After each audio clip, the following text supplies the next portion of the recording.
Hey guys, hope you guys are all doing really well. In today's lecture, I'm going to be focusing on invasive species. So I'm not going to be looking at a specific biome, but of this larger concept. Um, and we're going to get right into it. An invasive species is an organism that just doesn't truly belong in that place. It's an organism that evolved somewhere else and was brought to that new area. Um, so as you can see in this first picture shown, you have all these different invasive species. There are thousands and thousands of invasive species around the world. Um, in North America, these are some of the invasive species that we see. So, to better understand what an invasive species is, these are organisms that are occurring in new habitats that have been evolutionarily absent. So, for example, we don't have certain species that have evolved in Europe and in Africa and in Asia. Now, if humans brought some of those organisms here and they did really well, then they might actually be an invasive species. So the term invasive species always has a negative context. And you will find out that many organisms that do make it to a new part of the world, they don't do well. And in this modern Anthropocene, this modern age dominated by humans, most of the invasive species are going to be vectored by us humans. Now, again, for us to consider them an invasive species, they're going to have a detrimental influence on the native ecosystems, and they tend to threaten biodiversity. We always know, and another reoccurring theme is the fact of competition. We know that competition is a negative interaction. These invaders are usually very good competitors, so they are going to reduce the amount of species that can live in a specific area because they tend to do really well. But we should know that most invaders do not do well. In many cases, species brought to a new area just simply die. They don't get a strong foothold, and that's it for them. Those new areas might not have the proper abiotic factors. So if they are brought to a new area, there's a good chance that there's not going to be enough moisture. The temperature is going to be off for them. And maybe the incoming light might not be enough for them. So all those are abiotic factors, not to mention biotic factors that are against them. But if the abiotic factors do support the species physiology in the new habitat, they still might find it hard to actually find food. And because of that, they will not be that competitive when it comes to competing with other species. But as we know, some invasive species, some organisms, they hit the jackpot. The few that do succeed usually don't just fit in, but they completely dominate their new ecosystem. So take this lionfish, for example, that is native to Indonesia. It has been brought through the pet trade. Speaking of pet trades, it's been brought to the Caribbean. People who bought this fish to live in their indoor aquariums. Maybe they couldn't keep up with how voracious these fish are, and they released them into the Caribbean. So now these lionfish occur where they have been evolutionary absent, and because of that, these fish are poisonous. You can tell they're covered in spines. No predators actually see them as food in the western side of South America and the Caribbean. So their population has totally exploded. Now we're going to look at all these hypotheses that explain species success. So this organism, the zebra mussel, is now in the Great Lakes. It is not native to the Great Lakes. It has been brought by Europeans, and a reason why this species is so successful is because they escaped their native predators. Throughout Europe and in the Black Sea, where they're native from, there are many fish species that have the proper musculature in their jaw to consume these zebra mussels. Now, as these were vectored to the Great Lakes, nothing realized that these are edible organisms. So nothing ate them. They essentially escaped their native predators. And because of that, they have totally altered the Great Lakes ecosystems. So this hypothesis is identified as the enemy release hypothesis, which was made famous by Williams and Alton in the 50s. So the enemy release hypotheses. Again, explaining that when invasive species when species get vectored to an area where they've been evolutionary absent, usually the native predators don't actually look at them as a food item. Now, these zebra mussels have been in the Great Lakes system for a very long time now, probably coming up on 100 years, which isn't a very long time, let's be real, but there are some fish species that are starting to learn that they are food. So that is kind of an interesting idea, an interesting development in the making, but still what has allowed them to succeed so rapidly is that lag time in predator learning. So we will actually talk and discuss that lag time. Another hypothesis is the EICA hypothesis, or the evolution of increased competitive ability. So because they escape their predators, or maybe it's a plant and they escape their herbivores, instead of actually producing defensive compounds or physical defenses like thorns, for example, when nothing's eating you, there's going to be a selection towards not producing those defenses. And when you don't have to allocate resources to defenses, you have excess energy, and you could allocate more energy towards your reproductive efforts. So this is a really important hypothesis when it comes to plants, because plants will allocate more energy towards producing nectar, which will entice more pollinators, which will in turn allow them to create more seeds. So there's a bountiful array of studies, plant studies, that focus on the evolution of increased competitive ability. And flowers, when different flowering plants are vectored to a new area, within a few years, those individuals have larger petals, they produce more nectar, and all in all, they're going to eventually produce more seeds as they attract more pollinators. So I really like that idea too. Very important when it comes to invasive plant species. Now, this is something I actually studied doing my master's thesis at Buffalo State. I studied novel weapons hypothesis.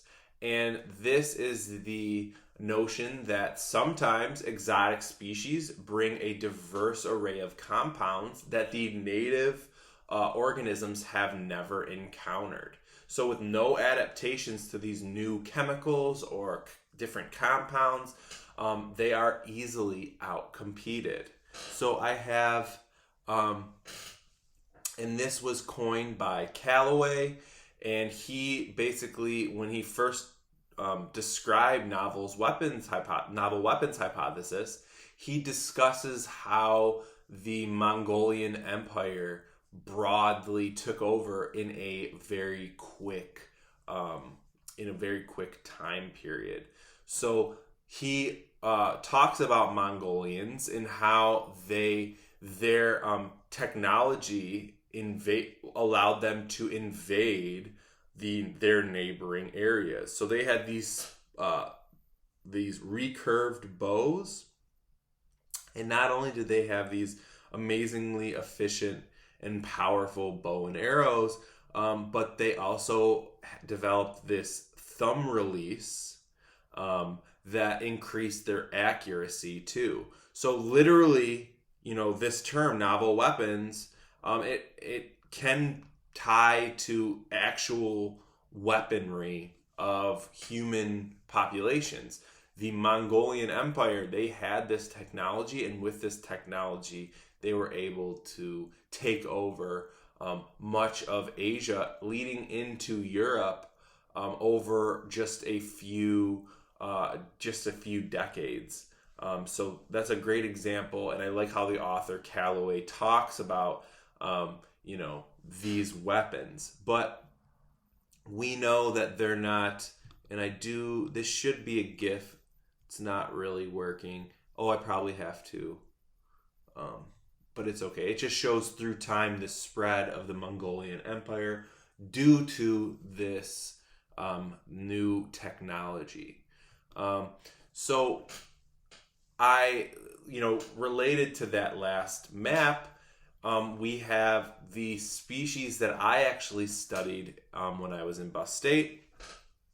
And basically, I wanted to test two invasive species that are in North America.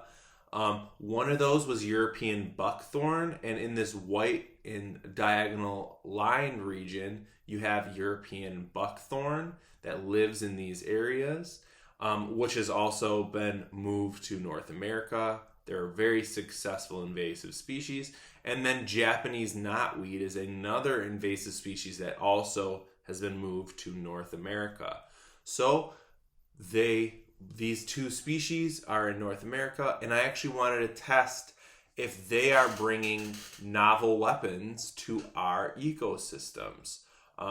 So plants are constantly releasing chemicals into the soil. So I wanted to look at how these invasive plants interact with our soil microbes.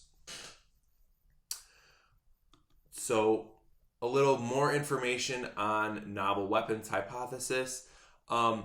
In your native region, there's going to be an arms race at play.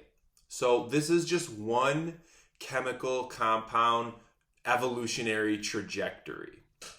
We have this compound, paracomaric acid, which is actually a precursor to lignin. We find lignin in wood. Lignin is a carbon structure that gives wood its rigidity. You okay, buddy? You want to go out? Go ahead.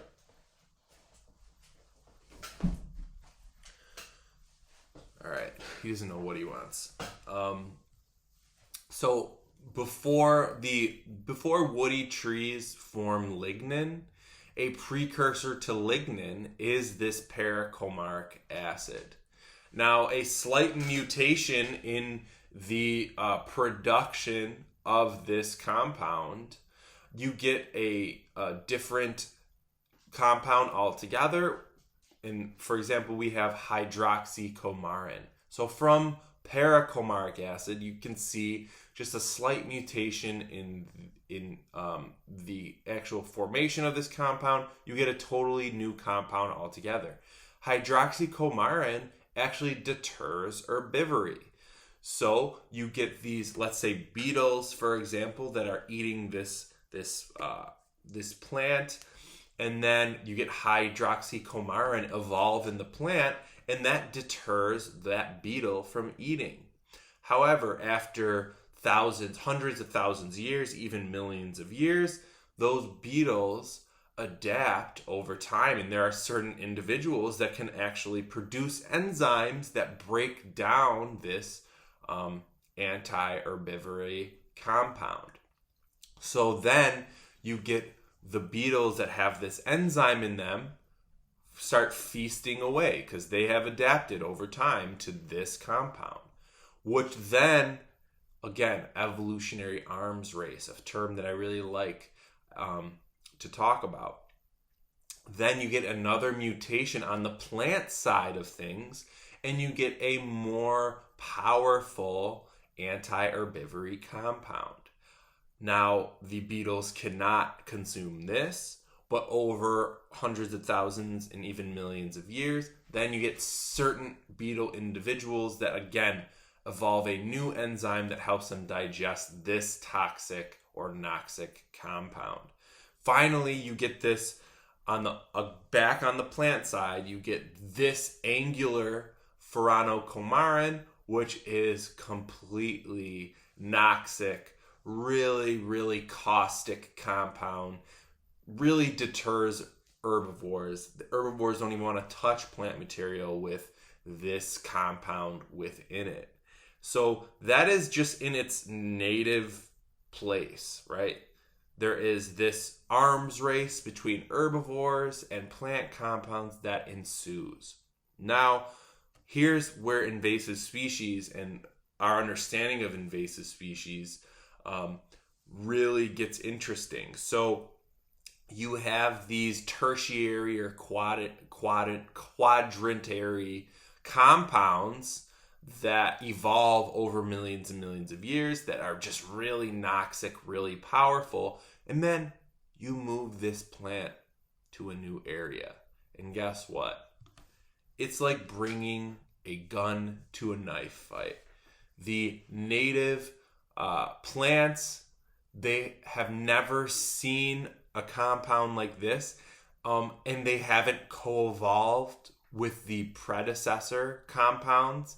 So they're just totally in the dark, and this compound is like a gun facing a person wielding a knife, right? I mean, it's just night and day, and this allows some plants, novel weapons allow certain species just an amazing competitive edge.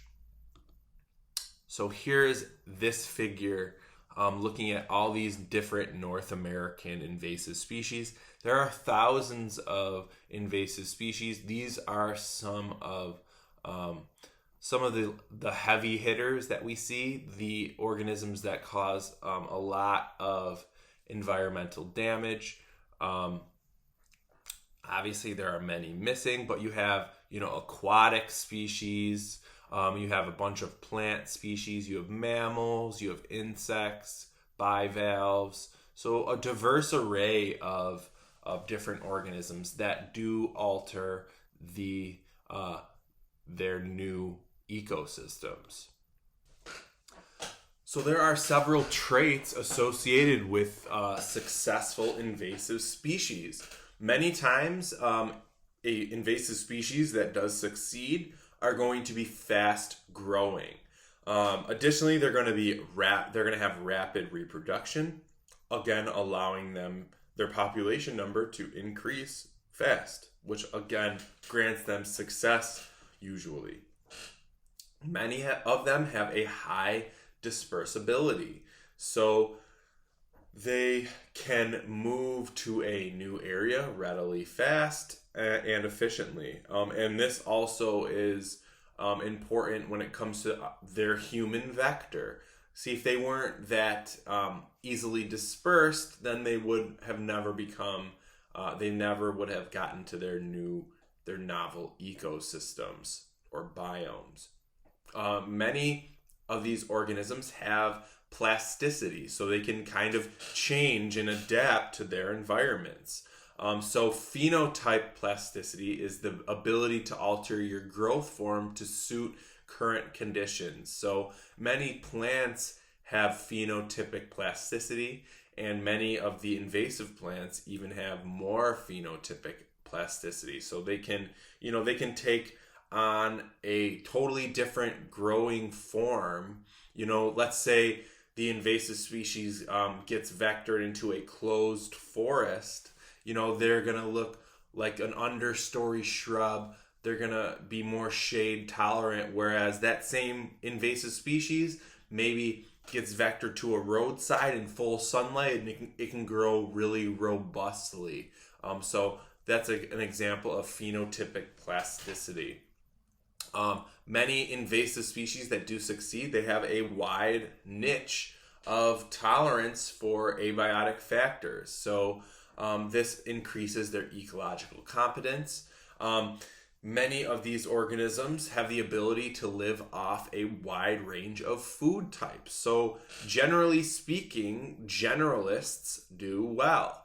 Remember, at the end of the KT extinction, the traits associated with dinosaurs that ended up succeeding, those avian dinosaurs, they were small and they were generalists, right? So specialists are not usually going to do well in new ecosystems because usually their specialist food item is not vectored with them. So there tends to be a selection for generalist feeders. And then finally, if there are species that have a close association with humans, they are more likely to be moved around the planet, right? Although we all love cats and dogs, domesticated cats and dogs, they're always, as long as humans are going to be here, they're always going to be with us. And think about all the places that, don't have cats. Cats are non-native throughout much of the world, these domesticated cats. And interestingly enough, domesticated cats have the highest kill rate of any predator, 9 out of 10. A mature pack of lions has a smaller kill rate than your cat if you have a cat.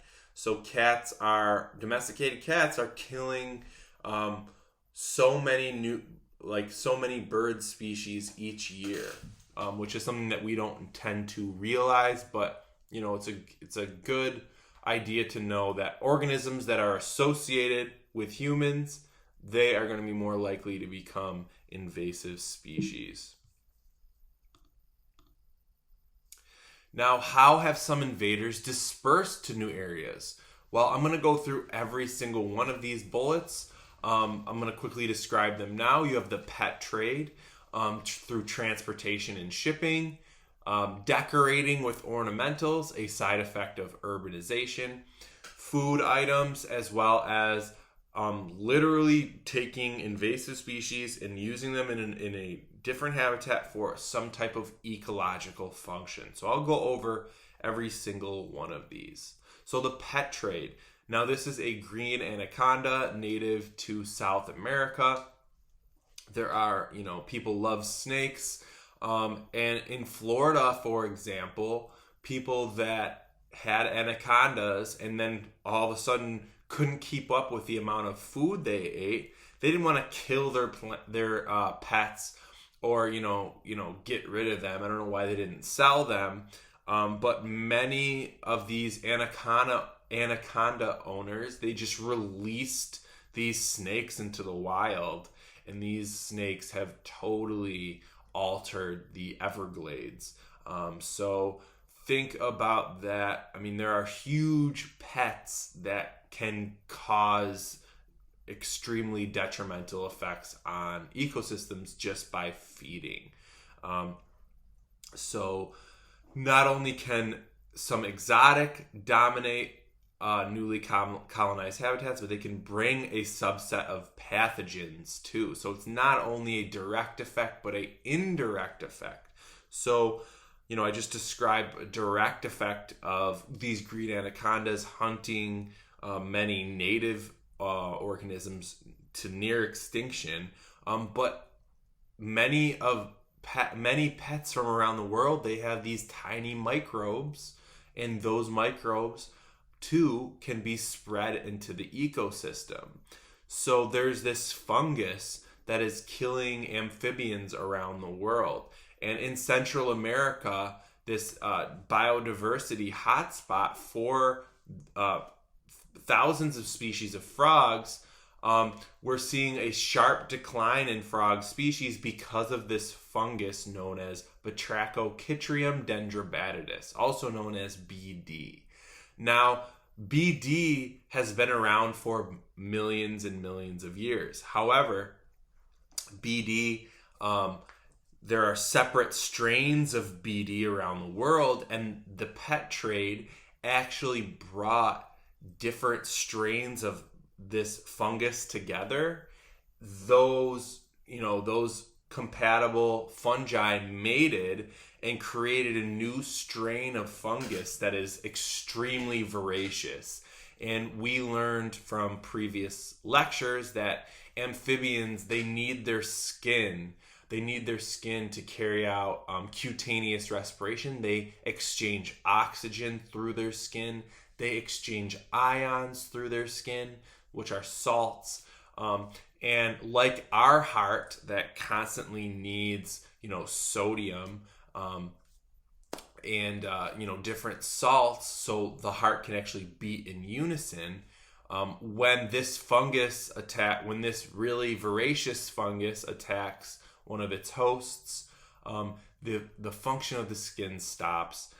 Its osmoregulatory functioning halts. So, there's water imbalance, there's oxygen imbalance, and then many times they die from heart attacks because there's not enough salts diffusing across their skin surface, and the heart cannot function without these hemichannels and products moving in between heart cells. So we see that the pet trade also vectors these different pathogens. For example, on to the next, we have transportation and shipping. So man-made canals have connected bodies of water that have been separated for forever, right? So new canals are connecting bodies of water. Additionally, boats bring ballast water to new areas, and in that ballast water, you actually have all these different types of invasive species that make their way in. And then,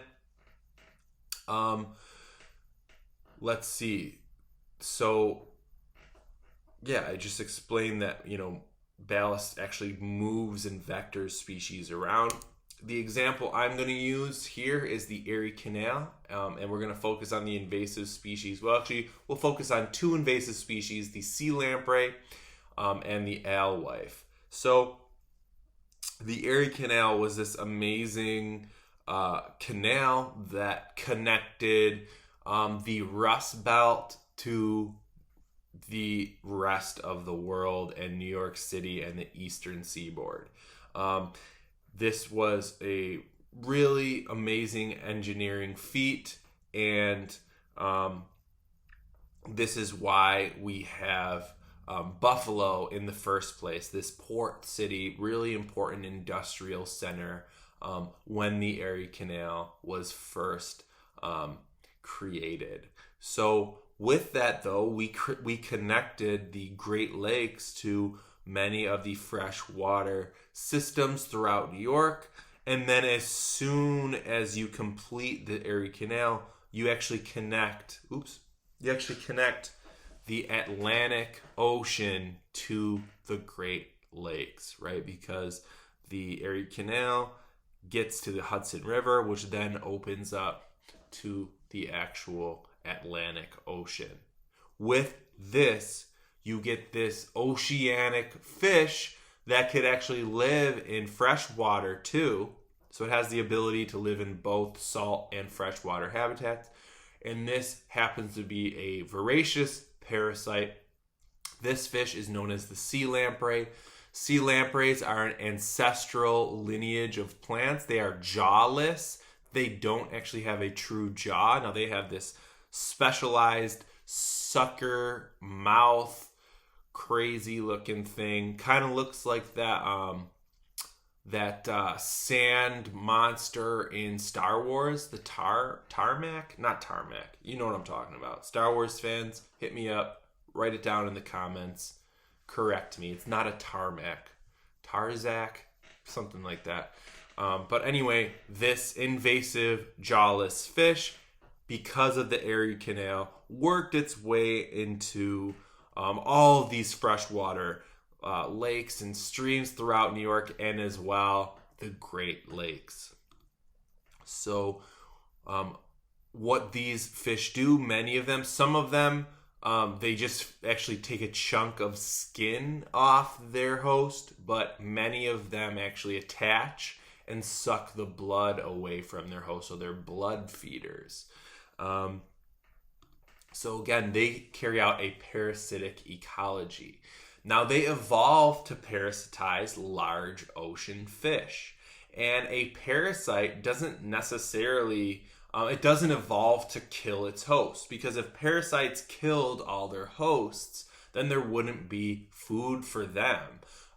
So they take away from their host without killing them. So then they could feed on them at a later date, or another member of their species can feed on them, right? So killing them isn't necessarily what, evolution does over time. Parasites tend to just take away and reduce their host fitness and not necessarily completely kill them.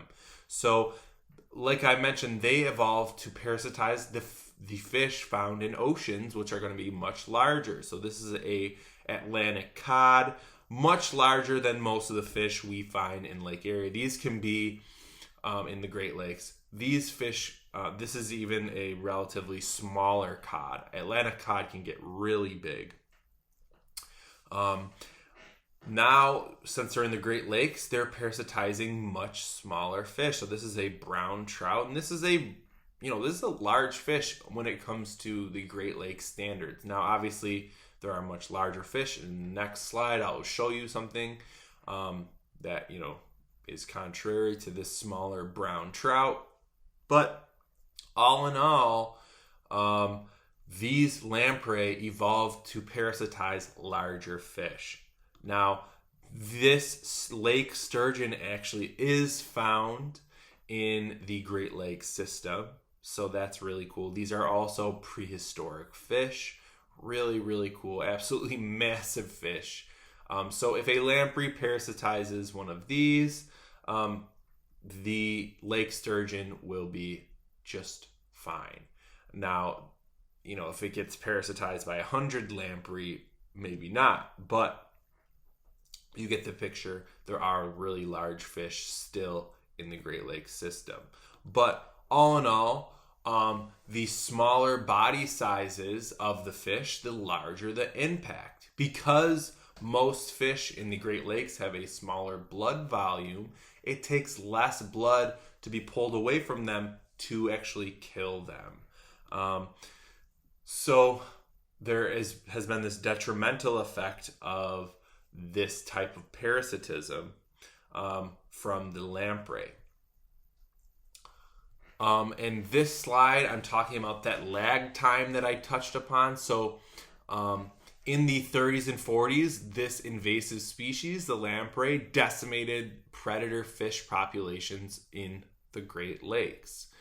So the Erie Canal was completed in 1825, and the sea lamprey was noticed in the Great Lakes systems just 5 years later. So it gets to the Great Lakes in just 5 years after Lake Erie or Erie Canal was completed.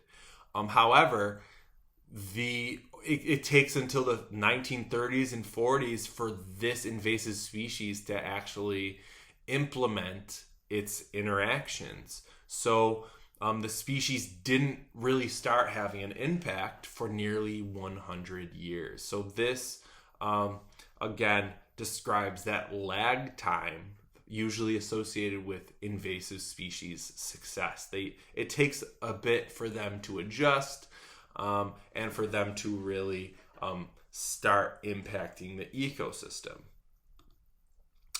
Now, these sea lamprey, because they evolved to feed on large Atlantic fish, they would select the largest individuals in the Great Lakes. So they select the large individuals and end up killing many of the large individuals. The large individuals in our Great Lakes system are the top predators. Now, as the sea lampreys reduced and even caused some local extinctions of the top predatory fish like lake trout, lake whitefish, chub, and herring, as the sea lamprey reduced all of those, no longer were those top predators implementing their top-down control. So predators play integral roles in biomes across the planet. They kind of level the playing field. They disallow one species from completely taking over. And as the top predators were being reduced, another invasive species takes the same route through the Erie Canal and gets into the Great Lakes. This fish species is the alewife. So these smaller, they're about this big. They swim in these huge schools, and they drastically change the Great Lakes system even further. So additionally, without top predators, these populations of these smaller alewife, they grow uncontrollably. So this other red term that I want to talk about is when one invader has a positive influence on another exotic species and their combined interaction exacerbate ecological change. This term is called an invasional meltdown. So an invasional meltdown ensues when one invasive species actually increases the fitness of another invasive species, and their combined ecological effect on the new biome actually causes major perturbances. So an invasional meltdown. It has to do with more than one species, and they're kind of feeding off each other, and they're both benefiting from each other. So a really interesting and important idea, and something that humans are facing now. So obviously, there is millions of dollars being dumped into research and rehabilitation of the Great Lakes ecosystem. Now, whether you know this or not, everyone who's an angler out there, the Great Lakes actually is a tourist destination for many fishermen that live throughout North America.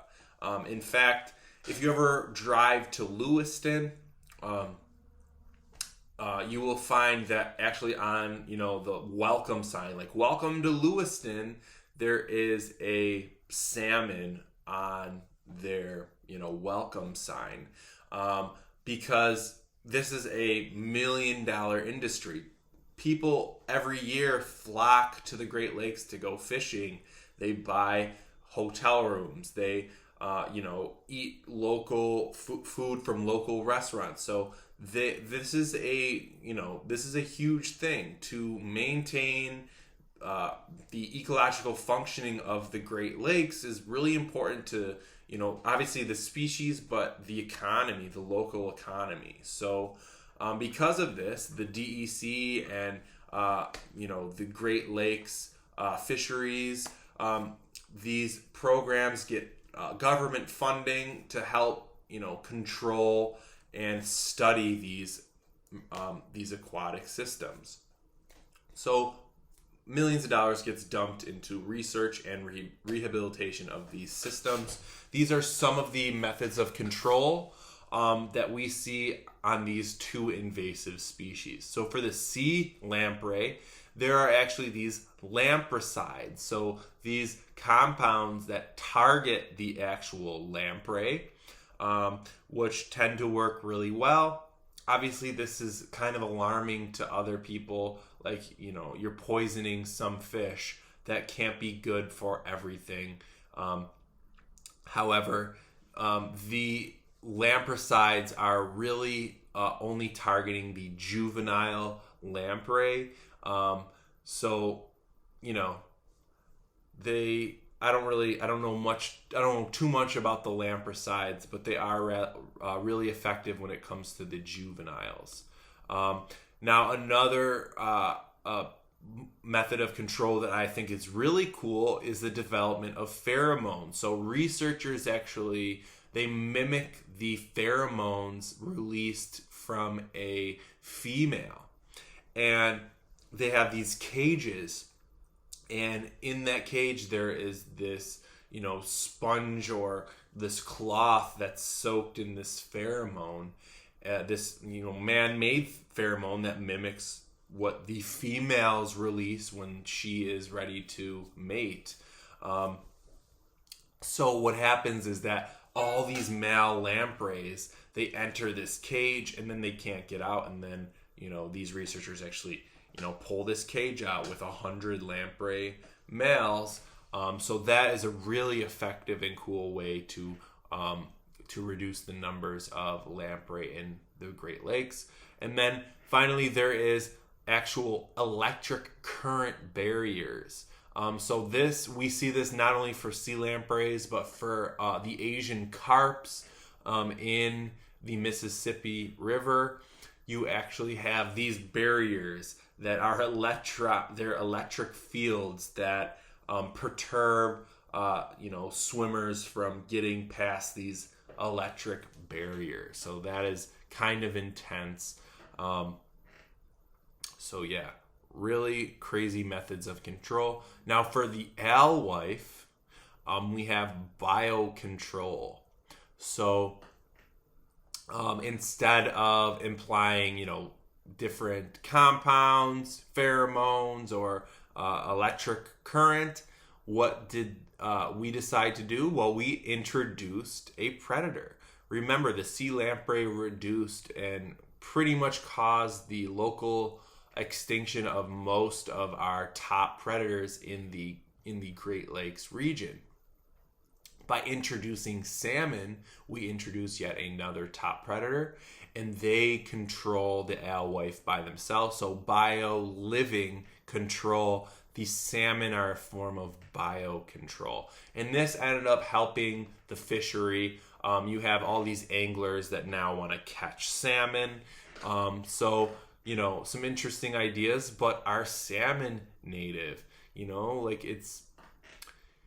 This is one of the reasons why I left freshwater biology. I actually did want to get into the Great Lakes research program, but at the end of the day, these are just giant fish tanks, and researchers are just shuffling species around, and there's really just no such thing as a natural community anymore. I mean, you get fishermen, you get, even commercial fishermen who are implementing top-down control on certain species. You get all these invasive species, and I don't know, it just didn't seem like natural ecosystems. So I kind of left that and haven't really looked back. But I mean, that's not to say these aren't important to study. Like, the Great Lakes contain 22% of our globe's fresh liquid water. So obviously we need to band together and help maintain these healthy ecosystems. But when it comes to studying ecology and biology, it just didn't do it for me because, again, they're just like giant fish tanks. Another invasive species and another one of those bulletins. So again, quick review. How do some invaders disperse? We have the pet trade, transportation, and shipping. And with that, so the earthworms that we're getting into is the second example of transportation and shipping. Earthworms actually are non-native to this region of the world. I am from Western New York, and Western New York has no native earthworms. Earthworms were brought via ballast water from Europeans and have ever since completely spread throughout Western New York and much of New York and are obviously moving south. So from 100,000 years ago to 10,000 years ago, if you live in Western New York, you can actually see that there was a giant ice sheet. An ice sheet that, if I were to look up, that ice sheet would be a mile thick. Now, obviously, nothing could live underneath that dense ice sheet. So it makes sense why there's no worms in the soil. There's nothing living there. So there's no native worms there. Now, there are some cold-adapted bacteria that can live. But as these glaciers receded, plant species and animal species were dispersed here, but still no worms. So for those of you who don't know what ballast water is, cargo ships, they take on ballast water when they don't have cargo in them. So here you can see when their cargo ships are full of cargo, the ship will sink into the water and it'll be really stable. However, when they offload their cargo, the ship gets much lighter and is more readily, it can topple more easily. So what did they do? Well, they take on ballast water. So they actually take on ballast water, and that ballast water actually helps them stabilize their vessel. So before they realized what they were doing, these cargo ships, they would take ballast water from Europe, and then when they get into the Great Lakes region, they would dump their ballast out. So this released so many different invasive species, and the early on you get these European earthworms. Now, ever since I was a kid, I thought that earthworms were, imposed positive interactions, right? They move soil around, they make the soil more fertile because they fertilize the soil with their poop. I always saw that healthy gardens had all these earthworms. I see birds eating all these worms. However, forest ecosystems are not backyards growing cherry tomatoes, right?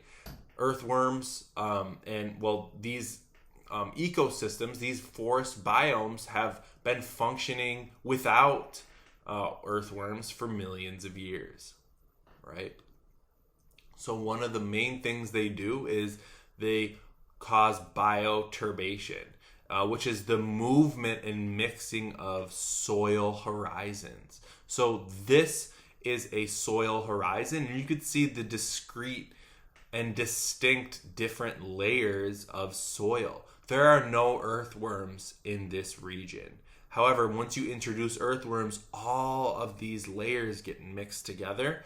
The organic top layer gets mixed much further down, and it's this dark layer that has much of the nutrients in it. So the nutrients get pulled further away from the soil surface, and plants have a harder time accessing nutrients as these invasive species become established. So I bet you didn't know earthworms in Western New York are invasive species. Another bulletin is decorating with ornamentals. For example, my parents have a Japanese maple in their front lawn. Now, obviously, that is an invasive species. Many ornamentals have actually become naturalized. So they're brought to an area, and because so many other people plant the same ornamentals, you get cross-pollination, and then you get these seeds that are released and then could, get dispersed to local, ecosystems, for example. So with that being said, I want to talk about the chestnut blight. So the chestnut blight caused the demise of the chestnut tree, the American chestnut tree, Castanea dentata. Now, this tree was the most dominant tree on the East Coast. 1 out of every 4 trees was an American chestnut before 1900. Chestnuts obviously inject a huge supply of food into the food web on the eastern coast. And the sheer size of these trees was just absolutely ridiculous. Some people actually coined them the redwoods of the East. Absolutely massive American chestnuts here. Look at how small this dude is. But as you know, they have gone extinct. There's only a few populations, a few individuals, isolated individuals who have made it. Geneticists are trying to kind of cross and bring back, the American chestnut, crossing the American chestnut with a European chestnut tree, which has some defenses against this blight that I'm going to talk about. So, in 1876, an Asian chestnut tree was brought to New York City, and that Asian chestnut tree had a fungus growing on it that is the chestnut blight. Now, in 1904, in the Bronx Zoo, a infected American chestnut was found. And by this time, it was probably already too late. So this is also an example of novel weapons. And the mechanism of fungal infection, and here is a American chestnut tree, and you see through the bark this orange growth, and that is actually the spores being ready to release from the actual fungal blight that has infected this tree. So this is a great example of novel weapons because the American chestnut hasn't evolved with the chestnut blight, so it hasn't evolved any mechanisms to combat its infection. And because of that, this novel weapon has totally taken over and caused the extinction of the American chestnut. Another bulletin is that another bullet point is the dispersal of organisms simply because they are food. So pigs are everywhere. Pigs are voracious omnivores. They eat a wide array of different foods, and they drastically change ecosystems because of how much they eat, because of how they dig up the soil and roll around. So they are totally changing the layout of ecosystems. My dad is, he's Sicilian. He comes from this little town called Tortorici, and he, it's funny because he's bringing plants here that he wants to eat. So he has fig trees behind his pizzeria. Those are, invasive plants. They don't belong here.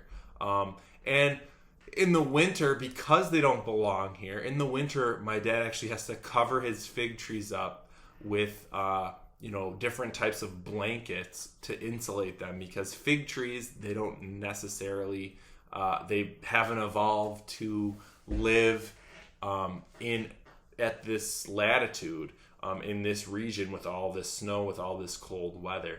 So there is a really good chance that fig trees won't become invasive because they simply can't last in the winter, unless if you have a Sicilian dad who's willing to cover it with blankets. So, I'm not too worried about that because the abiotic factors of this area will limit that fig tree. But pigs, these endotherms, once they're brought to an area, they can just persist and damage the ecosystem.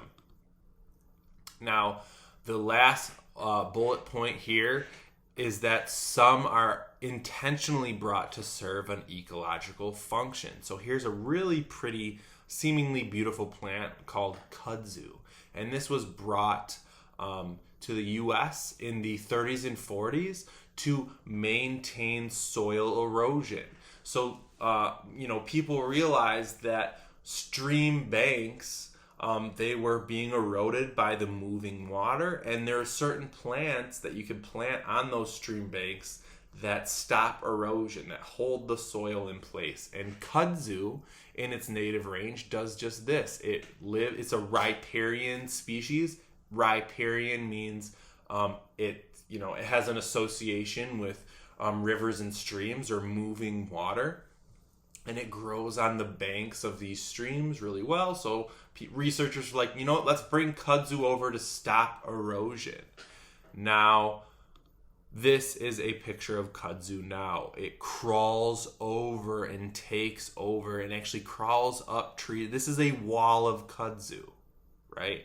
So it is this just amazingly fast growing plant that just grows over the top of other plants and actually chokes them out of sunlight, right? You can see here, think about how dark it is in there, totally changing the ecosystem. So this was the last lecture of Unit 4, which is crazy. I can't believe we're going to be entering Unit 5. I want to talk about invasive species. We talked about, a bunch of different biomes, but in all of these different biomes, you're going to have invasive species make their way in them and then change the ecological functioning of those systems. This is a trend we see, and we're seeing more and more and more. As there's more humans, more of these invasive species get vectored, and I wanted to bring this to your attention. Obviously, we can't go through all the invasive species, but I want to talk about a decent amount of them. Some that have a lot of ecological significance, and many that are invaders of our nearby area. So let me know if you guys have any comments, questions, or concerns. Thank you for your attention, and I'll see you guys very soon. See you next time.